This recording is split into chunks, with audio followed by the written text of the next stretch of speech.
Bonjour à tous et bienvenue à Catch Club. On se retrouve pour une nouvelle interview que j'ai décidé de traduire, et dans cette édition on s'intéresse à Sami Zayn qui était récemment invité au podcast de Chris Jericho. Zayn en a profité pour faire un point sur ses blessures et son retour, et il a également donné quelques infos intéressantes concernant Neville. Zayn a commencé en parlant de son envie de retourner sur les rings, voici ce qu'il déclare. Je sais que les fans ne veulent peut-être pas entendre ça, mais j'ai adoré cette période en dehors des rings. Je pense que les fans veulent entendre dire que j'ai super hâte d'être de retour et que tout me manque. Mais rien ne me manque vraiment. Ça ne me manque pas pour le moment. Je suis même étonné par le fait que ça me manque si peu. Déjà 5 mois que je suis éloigné des rings et ça ne me manque pas. Est-ce que c'est bizarre ? Peut-être que j'exagère. En réalité, le fait de performer me manque.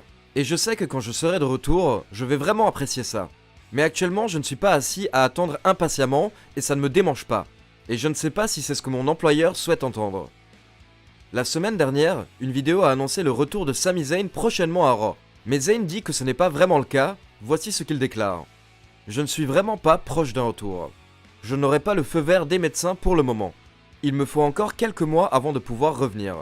Actuellement, je me remets en forme au Performance Center. J'ai dû me faire opérer des 2 épaules à 7 semaines d'intervalle, car tu as besoin d'au moins un bras pour vivre, manger, etc. Donc j'ai commencé par l'épaule droite, puis la gauche. Forcément, la conversation se tourne vers Kevin Owens, sur qui Sami déclare « Il est possible que nous effectuions notre retour à la même période. On ne peut pas être éloigné l'un de l'autre même si on essayait. Il habite à 5 minutes de chez moi. Quand je suis drafté à Raw, il est drafté à Raw. Même quand il a signé, la WWE l'a directement placé dans un programme avec moi.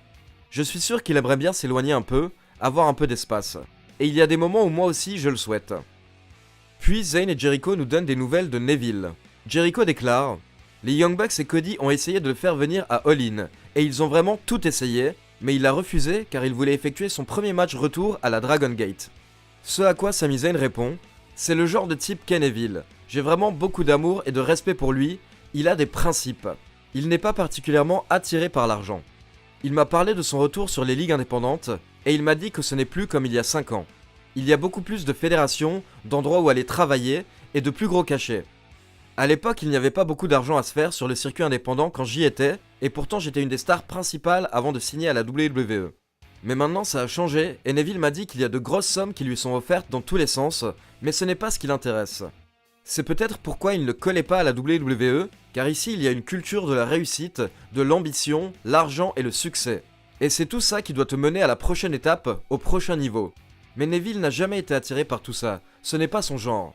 Donc il est retourné sur le circuit indépendant car il est loyal, et il adorait lutter pour la Dragon Gate avant de signer à la WWE, donc il a décidé de retourner directement à la Dragon Gate. C'est marrant car il y a des millions de personnes qui rêvent d'être à notre place, mais le rêve de Neville, c'est d'être facteur. C'est le genre de mec que c'est. C'est un catcheur mondialement connu, mais son rêve c'est d'être facteur. Il veut simplement se balader et livrer le courrier. Il veut une vie simple. C'est un mec simple qui adore le catch et catcher. Après je ne dis pas qu'il ne va pas catcher ailleurs qu'à la Dragon Gate, car il faut forcément de l'argent pour vivre, etc. Mais ce n'est pas le genre de personne qui va vendre son âme pour quelques dollars. Puis Sami termine en parlant de cette période de repos qu'il a eue suite à ses opérations, et les effets positifs que ça a eu sur lui. Cette période m'a vraiment permis d'accepter le fait de ne plus catcher un jour. Si jamais je ne catch plus jamais, je suis totalement ok avec ça. J'accepte qui je suis avec le catch, mais également sans le catch. C'est ce que je ressens aujourd'hui. Actuellement, si je ne catch plus jamais, je suis ok avec ça, mais ça me rend encore plus reconnaissant et appréciatif du fait de pouvoir effectuer mon retour et continuer à faire ce que j'aime.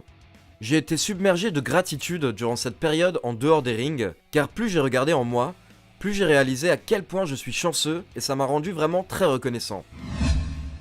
Voilà, c'était les meilleurs moments du passage de Sami Zayn à Talk is Jericho.